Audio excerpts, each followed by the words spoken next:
శ్రీ గణేశాయ నమః, శ్రీమాత్రే నమః, శ్రీ గురుభ్యో నమః. శని త్రయోదశి. శని త్రయోదశి అనేది హిందూ ధార్మికంగా చాలా ముఖ్యమైన వ్రత దినం. శనివారం రోజున త్రయోదశి తిథి వచ్చినప్పుడు దీనిని శని త్రయోదశిగా పాటిస్తారు.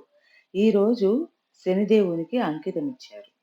శని త్రయోదశి ప్రాముఖ్యత ఏమిటి అంటే, శని దోషాలను తగ్గడానికి, జీవితంలో ఉన్న అడ్డంకులు, ఆలస్యాలు, కష్టాలు తొలగేందుకు, కర్మఫలాలను శాంతింపజేసుకునేందుకు, సహనము, క్రమశిక్షణ, స్థిరత్వం పొందేందుకు ఇది ప్రముఖమైనది.